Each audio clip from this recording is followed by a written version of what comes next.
जैविक खेती का एक शुभारंभ कार्यक्रम में उपस्थित डीडीएजी साहब, चौधरी साहब, जिनका काला नमक चावल का एक किताब भी उन्होंने लिखी हुई है, डीएओ साहब, सीबीओ साहब और यहाँ की सारे साइंटिस्ट जो परंपरागत खेती में जुड़ा हुआ सिंह जी और रवि जी और सामने जितनी कृषक है सारे लोग के नमस्कार।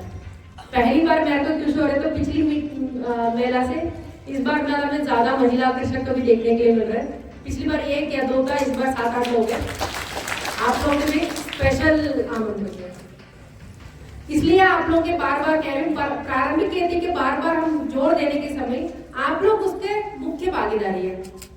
आप लोग के पता है कि कब कौन सी लगाना है। ये लोग ज्यादा लोग मेला तो अटेंड करते हैं लेकिन आपसे बताते नहीं कि क्या बात अच्छा हो रहा था। इसलिए आप लोग से जरूर बुलाने के लिए पिछली मेला में भी मैंने डीडी साहब से स्पेशल रिक्वेस्ट भी किया है। सभी लोग ने बात कर लिया जैविक खेती में कैसे करना है। बस आपसे मैं 2 ही रिक्वेस्ट करना चाह रही हूँ। ये आप लोग दूसरा के लिए अगर खेती कर रहे हैं, आपके लिए खुद जरूर जैविक खेती करके आप खा लीजिए, आपका और आपका परिवार के लिए जरूर ये खिला दीजिए। फिर उसके बाद कम से कम वो स्वादिष्ट आपके जरूर इस्तेमाल, ऑलमोस्ट आपके वो अंग का कम से कम आप, उन्होंने कहा है कि प्लेट टू पॉइजन, कम क्यों जहर कम क्यों खाना है जानबूझ के। आप लोग आपके लिए स्वयं जैविक खेती का इस्तेमाल कर लीजिए, बिना रसायन जरूर खेती करके आपका और आपका परिवार के लिए जरूर इस्तेमाल कर लीजिए। फिर अगर जो बचा हुआ है मार्केट में विक्रय कर रहे हैं, हम लोग भी इसके लाभ मिल जाएगा। आप लोग अन्नदाता है, आप लोग अगर एक कदम उसमें जैविक खेती के तरफ से चलेंगे, पूरा गोंडा भी स्वस्थ हो सकता है।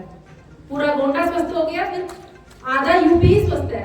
आप लोग के हाथ में है, इसलिए आप जरूर वो डीएपी जितनी खाद हम ज्यादा डाल रहे हैं उसे थोड़ा कम करके ये जरूर पहले ट्राई करके देख लीजिए। सब लोग कोशिश तो करते हैं कुछ ना कुछ नया तरीका, इस बार ये नया तरीका जरूर आप बाकी लोग से भी मिल लीजिए, मिल करके आप जरूर कर लीजिए। दूसरा एफपीओ को उन्होंने भी पुटअप किया है रवि जी ने। हमारा इतनी कृषक है लेकिन एफपीओ की तुलना में देख रहे हो हमारा खाली 14 एफपीओ है।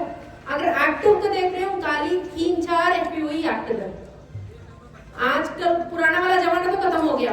हमारा दादाजी नानाजी का बड़ा बड़ा खेत होता है, वो लोग एक ही के परिवार से चला सकते हैं। अब परिवार पूरा इतनी टुकड़े टुकड़े में हो गए, सबका हिस्सा छोटा छोटा चक में फंस गया। छोटा चक से हम ज्यादा उत्पन्न नहीं कर सकते हैं। आप एक एफपीओ के माध्यम से एक 4-5 कृषक मिल करके उसमें मिनिमम तो 100-200 इवन 500 कृषक भी एक एफपीओ बना सकते हैं। क्लस्टर के रूप में आपका जो यहाँ की सीड कभी आप बीज कभी आप आसपास डिस्ट्रीब्यूट कर सकते हैं और उसी से अभी मार्केटिंग के भी इन्होंने अच्छा काम कर रहे हैं। आप लोग इसलिए आप जरूर एफपीओ में शामिल हो जाइए। ऑलमोस्ट तीसरी मीटिंग में मैं आपसे ये अनुरोध कर रहा हूँ। तीसरा अपील, बस 3 ही अपील है, उसके बाद खत्म कर लीजिए मेरा कहने का। तीसरा अपील, छुट्टा जानवर। बार बार छुट्टा जानवर का हमारा भी प्रश्न ज्यादा है, इतनी सारा छुट्टा है। हम एक तरफ रोड पूरा खाली करें और अगले दिन भी फिर से उतनी छुट्टा जानवर मिल रहा है। जानवर तो हमारा भी नहीं, या जो लोग अधिकारी यहाँ बैठे हैं इनके पास भी कोई जानवर नहीं, लेकिन आप लोगों के पास है। आप लोग प्लीज, हमारा स्पेशल अपील है, मत छोड़िए। अगर आप लोग देखभाल नहीं कर रहे, आप निकट पर गौशाला में पास पहुंचा दीजिए। इसलिए मैं अपील कर रही हूँ। एक बार मेरा सामने ही हुआ था, रात में एक बार लखनऊ से मैं वापस लौट के आ रही मीटिंग के बाद, मेरा सामने एक छोटे से बच्चा फिर उन्होंने छोड़ करके चले गए। हमारा सामने ही एक ट्रक के उनके ऊपर मार करके उसी समय मेरे आंख के सामने मार भी किया। अच्छा नहीं लगा। जानवर का भी जीवन है ना, तो हम बर्बाद क्यों कर रहे हो। अब गौशाला भिजवा दीजिए, हम देखभाल करेंगे, उसमें काम आपत्ति नहीं करेगी, लेकिन गौशाला तक पहुंचा दीजिए। मेरा नाम अंजलि सहानी है। मैं पीआरटीएफ संस्था जो गोरखपुर में स्थित है वहाँ से हूँ। हम लोग काला नमक यहाँ पे लगाए हुए हैं, जैविक काला नमक, जिसकी प्रक्रिया होती है कि 3 साल तक आपको लगातार बिना किसी रासायनिक खाद का इस्तेमाल करके आपको जैविक खेती करनी रहती है। और जैविक जो भी उपादान बनाए जाते हैं जैसे बीजामृत हुए, जीवामृत हुए, घनामृत हुए, इनका इस्तेमाल करते हुए आपको जैविक खेती करनी रहती है। सीधे शब्दों में कहा जाए तो ऐसी खेती जिसमें किसी भी तरह का कोई भी रसायन इस्तेमाल नहीं किया जाता है, जैविक खेती कहलाता है। आजकल लोग जैविक खेती और प्राकृतिक खेती में भ्रमित हैं। ये दो शब्द अलग आपको भले लगते हैं, लेकिन दोनों का उद्देश्य सिर्फ इतना है कि आप केमिकल का कम से कम इस्तेमाल करें।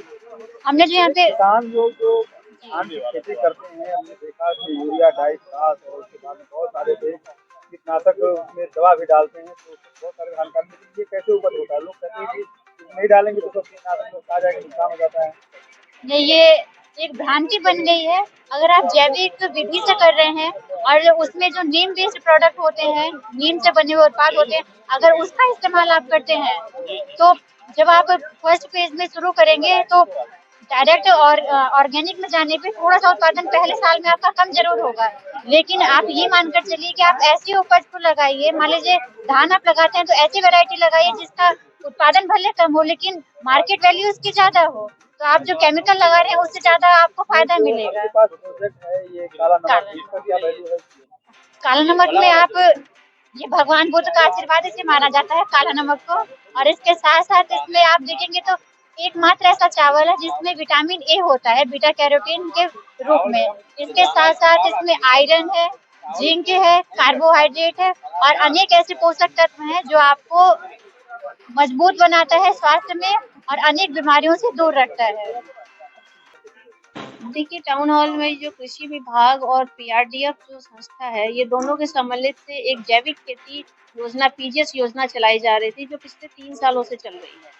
जिसमें किसान को हर गांव से, हर ब्लॉक से चयनित किया गया था और 50-50 किसानों का एक क्लस्टर बनाया गया था, और जिसमें टोटल इस समय 15 क्लस्टर हैं हमारे पास जो जैविक खेती किसान कर रहे हैं।